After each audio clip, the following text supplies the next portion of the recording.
Bienvenidas y bienvenidos a Kit de Seguridad Progresista, un podcast con análisis y recomendaciones para el fin del mundo. Soy Catalina Niño, coordinadora del Centro Regional sobre Paz y Seguridad de la Friedrich Ebert Stiftung.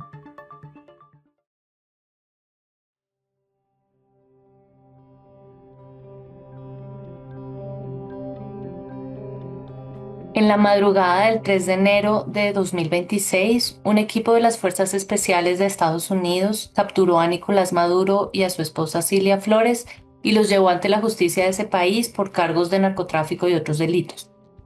La captura de Maduro no condujo al final de su gobierno. El propio Donald Trump ha declarado que se encuentra cooperando con el gobierno encargado de Venezuela y su presidenta Delcy Rodríguez. Son muchas las implicaciones de este hecho, desde el derecho internacional hasta la geopolítica y la relación de Estados Unidos con América Latina. Pero hoy queremos analizarlo desde las perspectivas de la sociedad venezolana que vive las consecuencias directas de lo que ocurre hoy en Venezuela. Por eso hoy estamos con Andrés Caleca, venezolano que es licenciado en Economía Política de la Universidad de La Habana. Andrés fue presidente de la Ferrominera Orinoco y rector del Consejo Nacional Electoral de Venezuela en 1999. En 2023 fue precandidato presidencial en las primarias opositoras apoyado por el Movimiento por Venezuela, MPV. Andrés, muchas gracias por acompañarnos hoy. Gracias, Catalina, y a todo el equipo de la Fundación. Lo primero que queremos preguntarte es qué está pasando hoy en Venezuela. ¿Qué ha cambiado desde el 3 de enero hasta aquí en el escenario político y qué sigue igual? Bueno, pues sin ninguna duda, como tú lo dijiste en la introducción, el 3 de enero constituye un salto cualitativo, un cambio sustancial de la realidad política venezolana, por todas las implicaciones que supone una invasión, la captura de quien ejercía la presidencia de la República y sobre todo porque en una situación inédita realmente para el mundo y para América Latina, por supuesto, y para Venezuela ni se diga, una situación inédita en la cual se produce la extracción, como lo han llamado los propios norteamericanos, del presidente de la República y su esposa, pero el régimen dictatorial, en ningún momento hemos escatimado esa caracterización, una dictadura en Venezuela, particularmente a partir del gigantesco fraude electoral y el golpe de Estado consecuente del 28 de julio del año 2024. El régimen dictatorial, repito, continúa en pie, absolutamente controlando todos los resortes del país con las mismas características de siempre. Quizás algunos gestos de liberalización muy tímidos y muy contradictorios, un paso adelante, dos pasos atrás, etcétera, pero en el contexto también novedoso, por lo menos en los últimos 100 años de la historia de América Latina, de un país tutelado. ¿Cómo conocerá la historia y los historiadores este periodo en el futuro? No lo sé, ¿no? Por supuesto. A lo mejor lo llamarán los años del protectorado o los años del tutelaje. Es decir, estamos en una condición supraconstitucional, en primer lugar, en lo que se refiere a Venezuela, donde el Estado de Derecho como referente, por supuesto, no significa ningún peso de ninguna de las decisiones que se han tomado. Son decisiones de carácter militar y político que no se sustentan en ningún soporte legal ni legítimo, ni en Venezuela ni en la comunidad internacional. Óigase bien, ¿no? Por eso es que es tan difícil caracterizar la situación. Pero bueno, es eso, un protectorado, un régimen dictatorial. Recuerda porque se habla mucho del corolario Trump a la doctrina Monroe, pero esto más bien recuerda al corolario Roosevelt de la doctrina Monroe, aquel corolario un poco vulgar de Roosevelt que decía, bueno, mira, ese señor, refiriéndose a Somoza, ese es un hijo de puta, pero es nuestro hijo de puta. Bueno, un poco eso es lo que está pasando en Venezuela, ¿no? Por supuesto, no necesariamente lo que se ve es lo que realmente ocurre, pero bueno, nosotros tenemos una información limitada, entre otras cosas, porque el diseño de esta estrategia de los Estados Unidos con respecto a Venezuela y la ejecución, la oposición venezolana, de la cual yo formo parte, no estuvo en la mesa y sigue sin estar en la mesa. Y recuerdo la advertencia que hizo el primer ministro de Canadá, Carney, en el foro de Davos. Si no estás en la mesa, estás en el menú. Así nos sentimos los opositores venezolanos en este momento. El país es otra cosa. Ya te cuento experiencias más de venezolanos viviendo aquí. Para nosotros ha sido un asombro que por lo menos nadie haya celebrado en Venezuela la captura de Maduro, ni nadie la haya llorado tampoco. Fíjate tú qué circunstancia tan extraña. Un país que es bombardeado, su capital, se llevan a quien ejerce la presidencia de la República, para no hablar que es un presidente legítimo, porque no lo es, pero a quien ejerce la presidencia de la República, se producen bajas, por lo menos 32 bajas de la Guardia Pretoriana cubana que tenía el dictador, pero además aproximadamente se calcula un poco más de 100 bajas entre militares y civiles en el país. Pero se bombardea la capital de la República, nada más y nada menos. Y la situación no genera ninguna respuesta de la población. Yo sí noto, por supuesto, una especie de esperanza controlada, muy atenuada por la gente, ¿no? Aquí no hay celebraciones en ninguna parte, aquí no hay dolor por ninguna parte, y eso refleja el grado de destrucción de la República venezolana en su conjunto después de 25, 26 años del régimen chavista, sin duda. Justo te quería preguntar porque en muchas partes, al menos en muchos países de América Latina, nosotros en la red FES hemos estado conversando sobre el tema. Muchas personas de la diáspora venezolana salieron a celebrar y ha habido incluso una tensión entre esa celebración que yo creo que es muy legítima, personas que han tenido que salir y las nociones de que esto fue una invasión, ¿no? Entonces ahí hay unas tensiones, pero me parece interesante eso que nos cuentas de que dentro de Venezuela no hubo una reacción, por lo menos no una reacción visible de la población frente al tema. Y ahí tendría una pregunta de, ok, una reacción amplia que se pueda ver masivamente no existió, pero esta esperanza controlada, ¿de qué se trata? ¿Tú podrías ahondar un poquito en eso? Y quiero conectar eso con una pregunta adicional sobre el aparato de la dictadura que sigue en el poder. Desde los medios se reporta que parece haber fracturas, que hay tensiones, que la posición de la presidenta Rodríguez es muy precaria. ¿Nos podrías contar un poco más sobre cómo se ve como el relacionamiento entre la élite que controla el país en este momento hoy? Dos temas, ¿no? Empecemos por el primero, ¿cómo es eso? ¿Cómo se expresa esa situación en la población venezolana? Yo pienso que hay una especie de alivio, hay una especie de alivio frente a la burla de Nicolás Maduro. Su figura repugna a la mayoría del país, no solo por su ineficacia demostrada durante 14, 15 años en el ejercicio del poder, sino por el gigantesco fraude electoral cometido. Es decir, no podemos perder de vista, porque este es el origen de todo, por supuesto, o por lo menos la justificación, de alguna manera, de todo lo que ha ocurrido. Maduro perdió las elecciones de manera aplastante, casi triplicada la votación en su contra. El país votó no solo por Edmundo González, por cierto, un personaje que Venezuela prácticamente no conocía un mes antes de las elecciones. La gente votó contra Maduro y contra el régimen chavista. Por supuesto, el votante común y corriente, este concepto de, bueno, voy a votar contra el régimen chavista, no, contra Maduro. Es una elección contra Maduro. Bueno, y Maduro se ha burlado del país y del mundo, pero bueno, se ha burlado de lo último que le quedaba al venezolano, que era su voto, porque había perdido toda la seguridad social, había perdido todo, hasta el salario se perdió en este país, hasta la moneda desapareció de este país. Bueno, lo único que quedaba era el voto, y eso se lo robó de manera descomunalmente descarada. De manera que cuando se llevan a Maduro, sea quien sea que se lo haya llevado, en este caso, bueno, fue Trump, la primera potencia del mundo, nada más y nada menos, el principal aliado, eso hay que decirlo también, de las fuerzas de oposición venezolana. No Trump en particular, los Estados Unidos en general. Esto es una cuestión bipartidista, siempre fue, con fisuras a veces, una cuestión bipartidista en los Estados Unidos.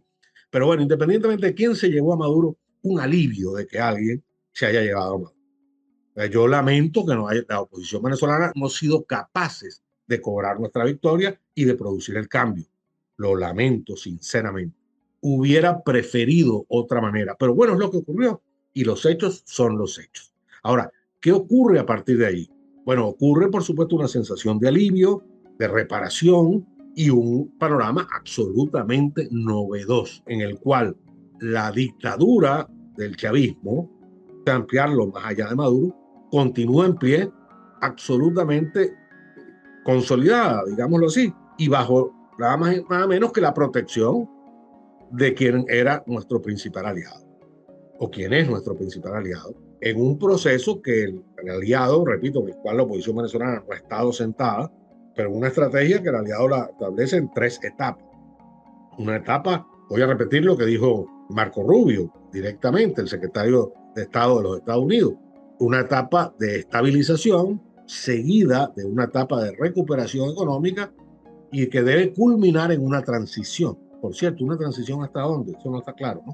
Nosotros quisiéramos que la transición fuera hacia la democracia. Eso no lo ha dicho el tutor, por ponerle un nombre, pero suponemos que esa es la intención.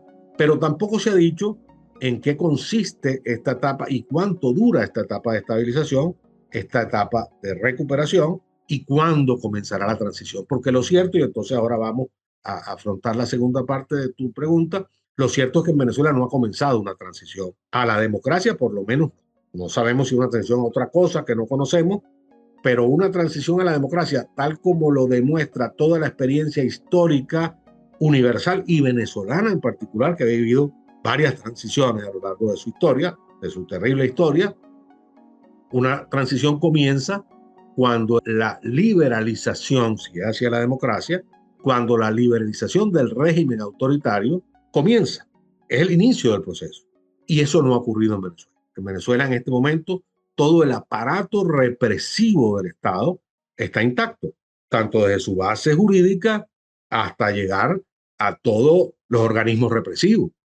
Se han producido libertad de presos políticos, eso es importante, lo celebramos tremendamente, pero excarcelaciones sobre todo más que libertad.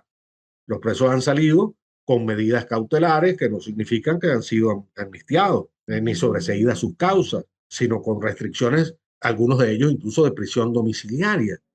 Todo el sistema judicial corrupto, represivo del país está intacto desde la Corte Suprema de Justicia hasta el último juez del país, porque esta dictadura que vivió Venezuela tiene una característica: ha usado al Poder Judicial de la Nación para la ejecución de la represión política.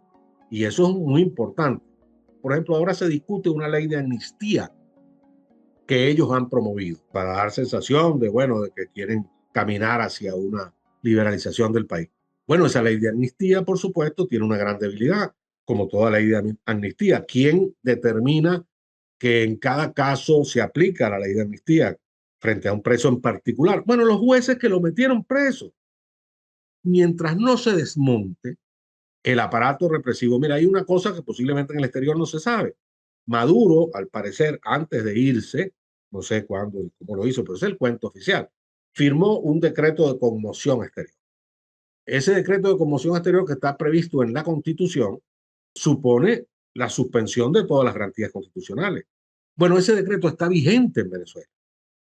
Es decir, en este momento puede irrumpir una fuerza represiva en mi casa mientras estamos aquí y me vean presos, puntos, sin ninguna orden judicial, porque el decreto está vigente. Todo el entramado jurídico y todo el aparato represivo sigue intacto en el país. Se ha producido lo único que hemos podido constatar, pero que la situación era tan grave en Venezuela que ha dado origen a esperanza, es una relativa mejora económica. El hecho de que, por ejemplo, se hayan levantado sanciones, de que se haya una expectativa de mejora económica por las inversiones que pudiesen venir, hasta ahora no ha venido ninguna, por supuesto, porque todo el aparato está montado. Eso ha significado, por ejemplo, una mejora en el sistema de precios.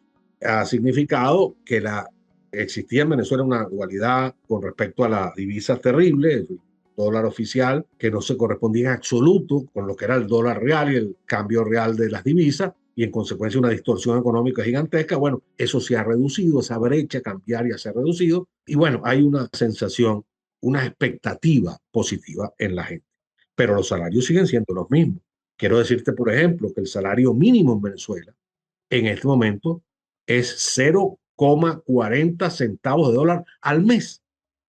Ese es el salario mínimo en Venezuela, el más bajo del planeta Tierra, incluyendo a Haití o incluyendo a Cuba en nuestro continente, pero es que incluyendo a toda África, a toda Asia, a toda Oceanía y a la Antártica, si quieres ponerlo. Es decir, esa es la realidad del país. Ahora, ¿cómo se afronta eso? Desde la debilidad opositora venezolana. porque ese es un punto real y evidente. La debilidad opositora venezolana que hizo posible que ese golpe de Estado de Maduro el 29, el 28 mismo de julio del año 24 en la noche, resultara prácticamente impune hasta que una gran potencia tuvo que intervenir en la situación del país.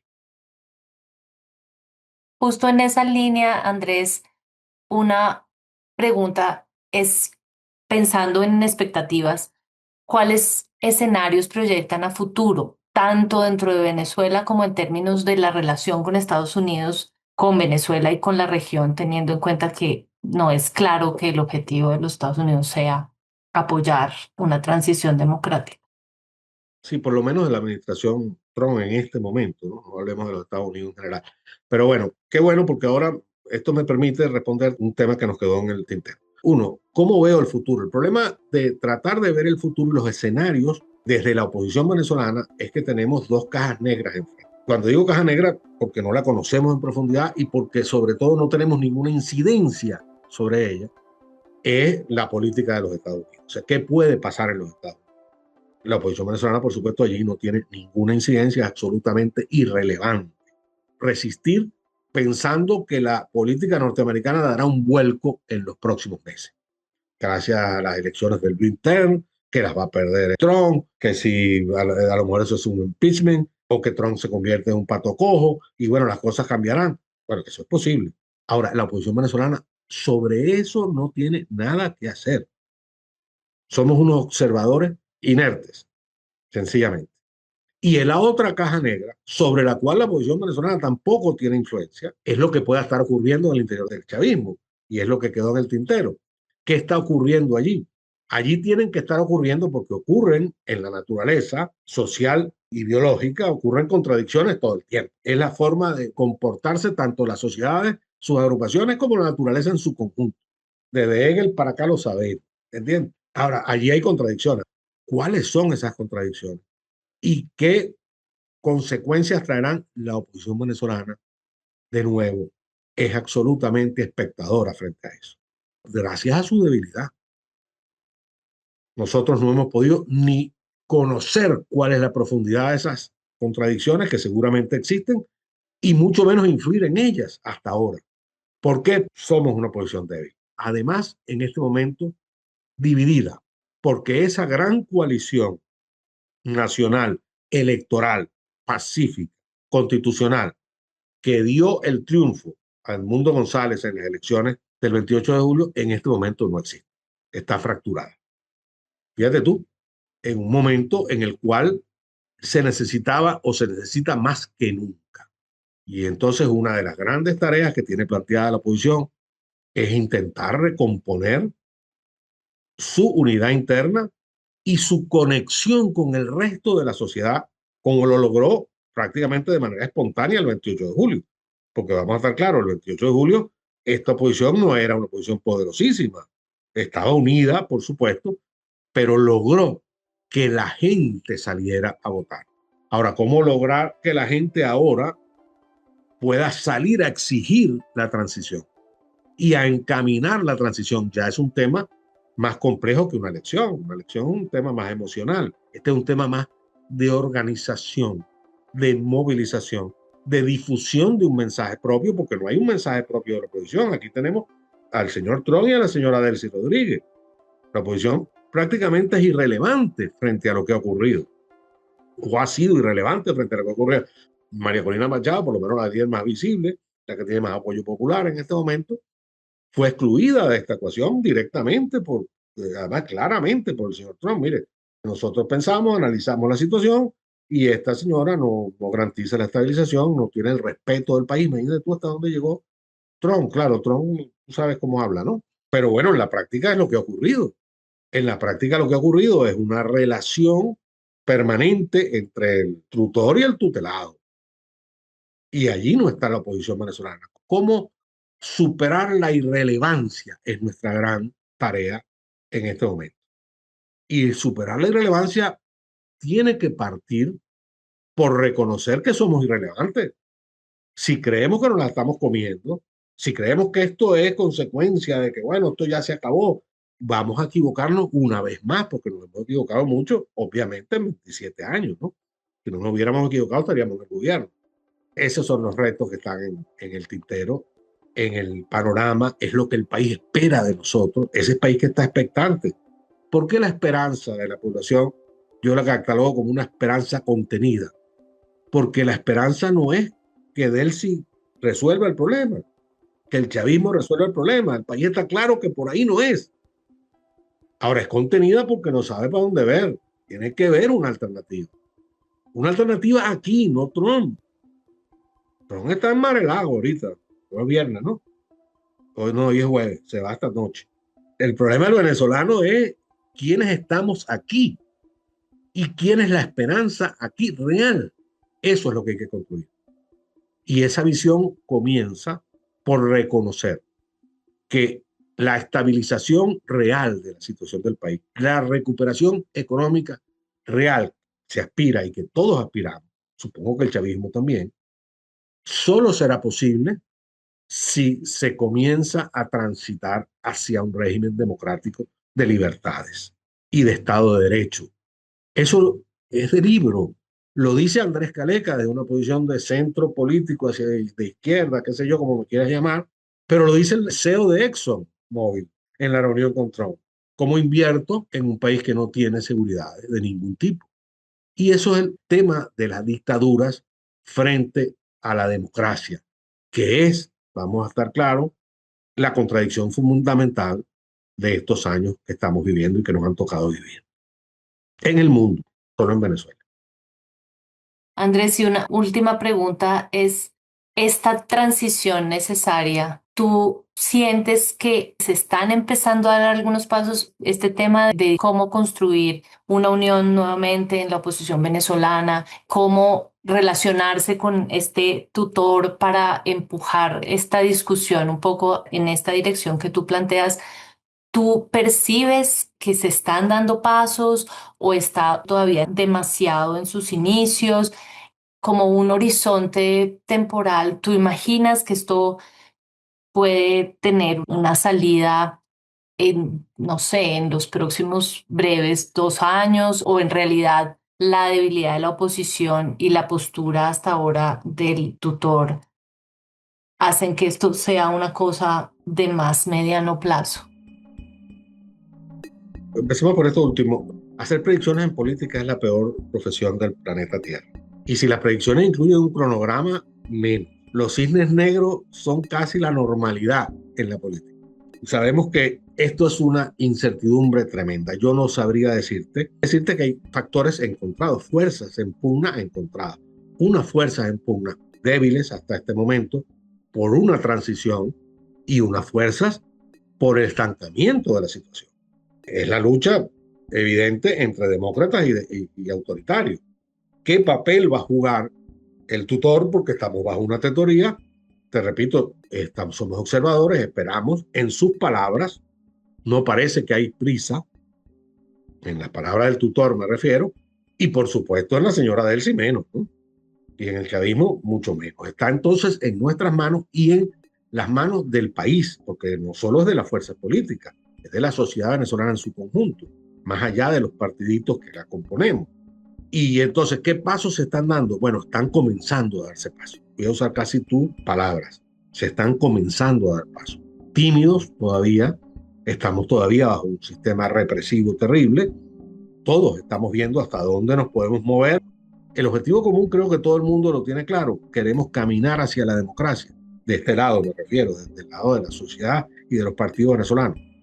Ahora hay que afinar las estrategias, porque obviamente las estrategias que existían, si es que existía alguna antes del 3 de enero, tienen que ser absolutamente revisadas porque se ha producido un vuelco sustancial de la situación del país.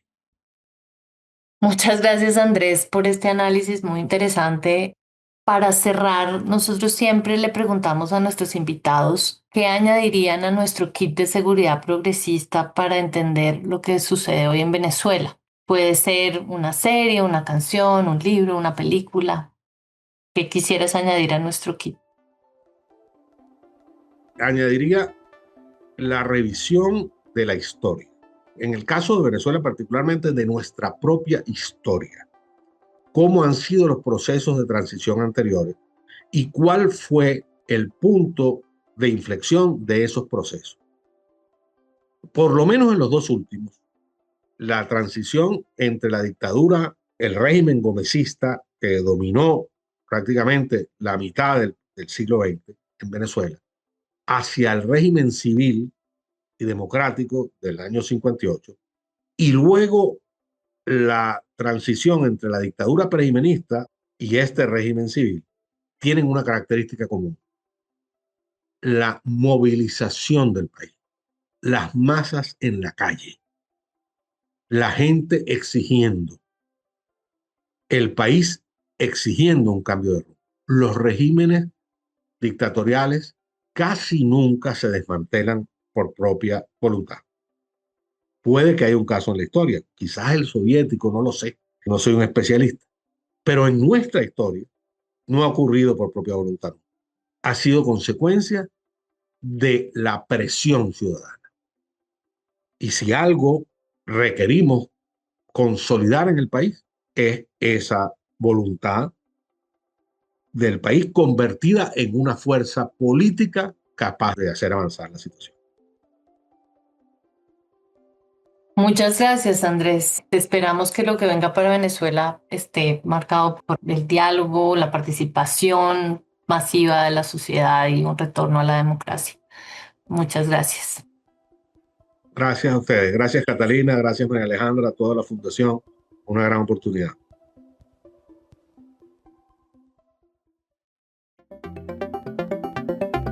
Kit de Seguridad Progresista, Análisis y Recomendaciones para el Fin del Mundo es un podcast del Centro Regional sobre Paz y Seguridad de la Friedrich Ebert Stiftung. Gracias por escucharnos.